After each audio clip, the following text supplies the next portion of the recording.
법률을 몰랐다고요? 아니, 법률을 잘못 알고 있었다고요? 법을 제대로 읽어드리는 방법을 알려드리도록 하겠습니다. 법 읽어드립니다. 아직도 어색한 거야? 예.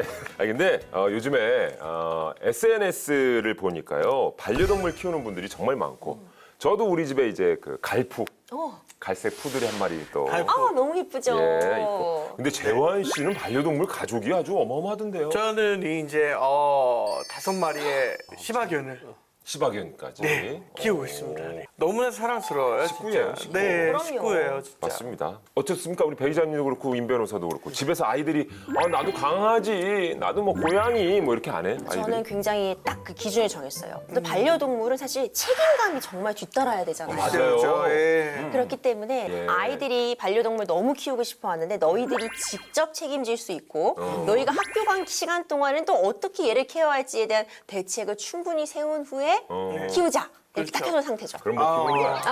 그럼 못 키워. 엄마의 노동력이 들어가야지 키울 수 있나요? 네. 아이들 그냥 키우자고만 하지 막상 오면 이쁘다고 하고 근데 나중에 그 손 가는 건 또 잘 안 하게 돼 아이들이. 저희는 내 아들이 너무 어려가지고 공존이 가능한지에 대한 약간의 그 걱정과 그런 게 있어가지고 그럴 수 있죠. 네, 그래서 좀 물론 아이가 굉장히 어린 집인데도 불구하고 반려견과 함께 네, 사는 집도 있더라고요. 있더라고요. 그럼요. 그렇죠. 오히려 그게 또 뭐 정서에도 도움이 된다고 그런 하고. 얘기도 하더라고요. 예. 근데 정말 이렇게 다양한 그 반려동물을 키우는 사람들이 많은 것 같고 반려동물 양육 가구가 600만 가구를 넘어섰다고 합니다. 그러니까 전체 가구의 한 30% 정도 달한다고 하고 그러면서 이제 펫팸족, 딩펫 쪽 딩크족이라는 것이 원래 아이 없이, 아이 없이 이렇게 그거 서로 맞벌이 하는데, 하는 걸 네네. 뜻하잖아요. 그러니까 아이 없이 이제 반려동물을 키우는 펫만. 어떤 딩크족 약간 그런 식의 어떤 신조어들이 요즘 많이 생기고 있다고 합니다.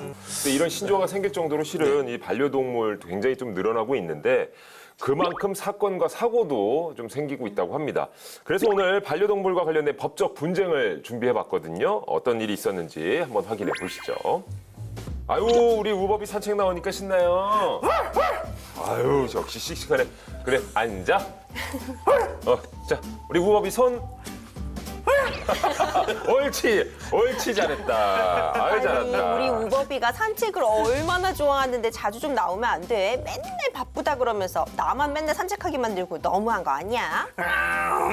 거봐, 우리 우버비, 아유 다 알아들어. 우리 우버비도 화났잖아. 알았어. 아유, 자주 산책 시켜줄게. 내일도 오고 모레도 오면 되잖아, 그지?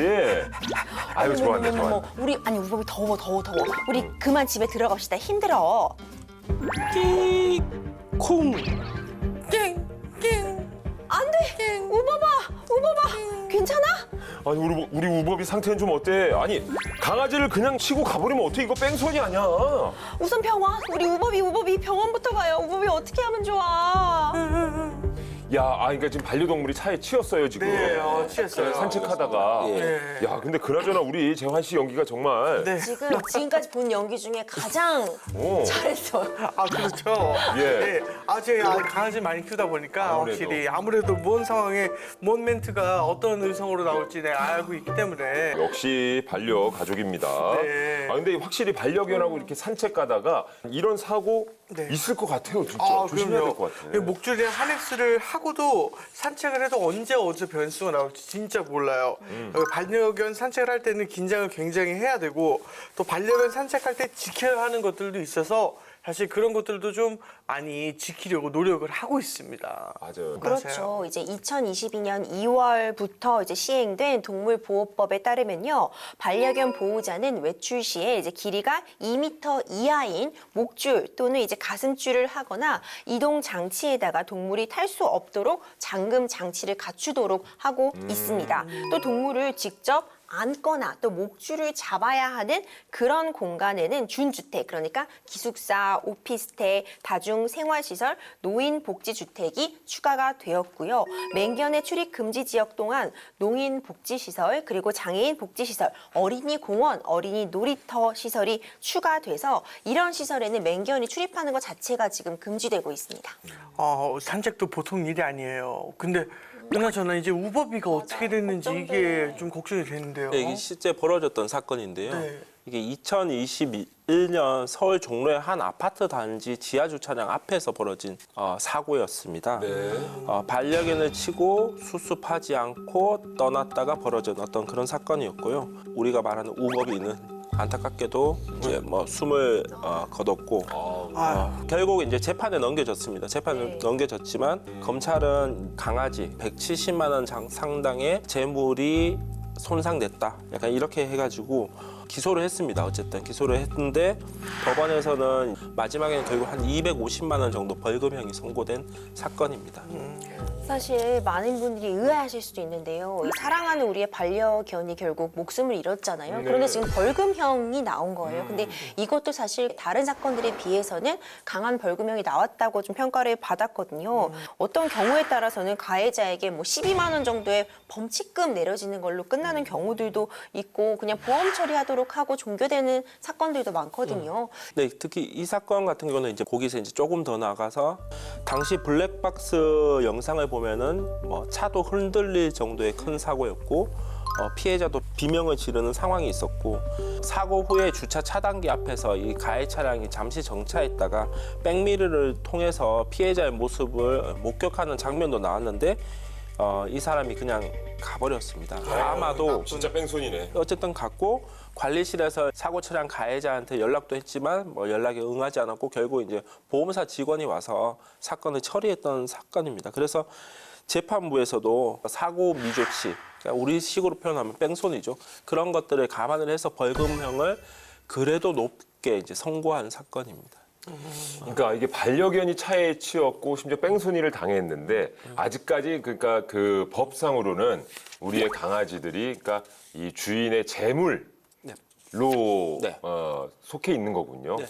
아예 적용되는 법조가 다르다고 보시면 될 것 같아요. 뺑소니인 것은 동일한데요. 대인사고, 그러니까 사람을 치었는데도 자동차로 도주해본 경우에는 특정범죄의 가중처벌법이 적용이 되게 됩니다. 그러면 5년 이상의 징역에 처해져서 굉장히 중형을 피할 수가 없게 되겠죠. 그런데 말씀 주신 것처럼 이건 대인사고의 경우에만 적용이 되고요. 우리 지금 이번 사연처럼 반려동물을 차로 친 경우에는 이때는 단순 재물손괴. 재물손괴는 3년 이하의 징역 또는 700만 원 이하의 벌금형으로 5년 이상의 징역과 굉장히 큰 법정형의 차이가 나거든요. 그러니까 가벼운 처벌밖에 내릴 수가 없는 법적으로는 구조가 그렇게 짜여 있는 거죠. 그건 말도 안 됩니다. 이 우리 집 강아지들이 어떻게 자동차, 집, 피아노 뭐 이런 물건으로 어떻게 가족이 또 재산이 되냐. 맞아요. 이것부터 좀 바뀌어야 되지 않을까 싶습니다. 그렇습니다. 실제로 이 반려동물이 민법상에서는 재산, 그러니까 일종의 물건으로 분류가 되면서 굉장히 여러 가지 예상치 못한 문제들을 일으키고 있어요. 우리 반려동물 함께하고 있는 재환님에게 질문을 한번 드려보고 싶은데 네. 만약 누군가 SNS에 우리 재환님의 반려동물 사진을 찍어가지고 자기 SNS에 업로드한 거예요. 어떨 것 같으세요? 아니 내 가족인데 왜 자기 SNS에다 올려요? 그러게. 그러니까 쉽게 생각하면 네. 내 아이, 우리 아이 사진을 갑자기 남이 찍어가지고 자기 SNS에 올린 거예요. 너무 무서운데 그거는 그러네. 진짜 그렇게 생각해보니까. 당연히 기분 나쁘잖아요. 네. 그렇다면 어떤 죄목으로 소송을 한번 걸어볼 수 있을까요?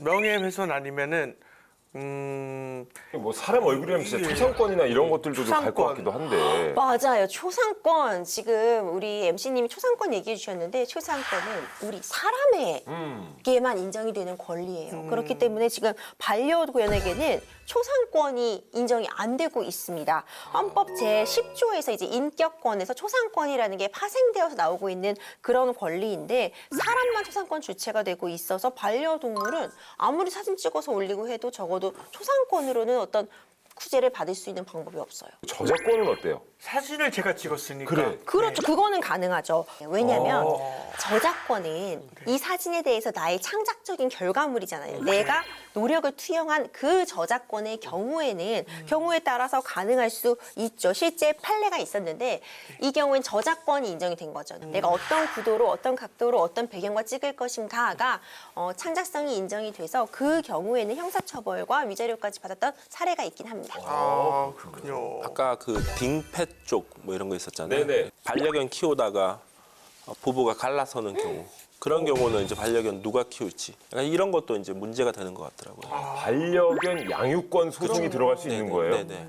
예. 근데 이제 이게 재판부에서는 명확하게 판결로 결론 내리기보다는 보통 이제 조정으로 결론을 주로 낸다고 합니다. 이를테면은 이 반려견을 어떤 계기로 누가 키우게 됐는지, 개를 주로 이제 키우는 사람이 누구였는지, 뭐 사료는 누구 돈으로 샀는지 이런 것들을 봐서 예, 그런 걸 이제 결정한다고 합니다. 그리고 실제로 요즘은 이런 케이스가 정말 많은데 아이들 면접 교섭권 같은 거 정하는 것처럼 한 사람이 반려견을 키우기로 해도 언제 정기적으로 만날 수 있는지 나중에 이 아이 반려견의 자녀 계획은 또 어떻게 할 건지는 또 별도로 협의하기로 한다. 이런 조항을 이혼 조정문에 붙이기도 합니다. 단순히 누가 사서 보호했느냐만 그것으로 판단할 수 있는 영역은 전 아니라고 보는데 말입니다, 진짜. 그렇습니다. 그런데 이제 좀 바뀔 수 있을 것 같아요. 우리만 해도 지금 얘기를 하면서 이거 정말 문제다, 걱정된다, 좀 바뀌어야겠다 이런 생각 좀 같이 했잖아요. 지금 반려동물의 법적 지위에 대한 논의가 굉장히 활발하게 이루어지고 있습니다. 2021년 7월 19일 법무부는 민법 제95조의 2 동물은 물건이 아니다라는 이제 조문을 신설한다는 입법 예고를 했고요. 같은 해 10월에 개정안을 발의는 했거든요. 계속 논의가 진행은 되고 있어서 민법상 여전히 물건의 지위를 갖고 있지만 뭐 머지않아 이 부분에 대해서도 어떤 추사적인 대응이 있지 않을까 생각은 됩니다. 그렇군요. 그러니까 반려동물에게 어떻게 보면 법적인 지위가 주어진다 한다면 아마 지금 같은 문제들, 뭐 학대, 아니면 이렇게 키우다가 무책임하게 유기, 방임하는 일들은 좀 사라지지 않을까 좀 기대를 해보네요. 그렇죠. 제가 슬퍼하면은 같이 슬퍼하고, 제가 행복해하면은 또 같이 행복해하고, 저희 집에 있는 그런 아이들이, 세상의 모든 동물들이 더 안전하고 편안한 삶을 살았으면 좋겠습니다. 네. 맞습니다. 아, 재화 씨가 또 정이 넘쳐요. 맞아요. 예, 또 반려가족이기 때문에. 울컥하네요. 맞습니다. 예. 자, 오늘 저희가 준비한 이야기는 여기까지인데 너무 덥다고 짜증내지 말고 덥다고 또 괜히 힘들어하지도 마시고 건강하고 행복한 한 주를 보내시길 바라겠습니다. 저희는 다음 이 시간에 다시 찾아오겠습니다. 우리들의 법! 함께해요.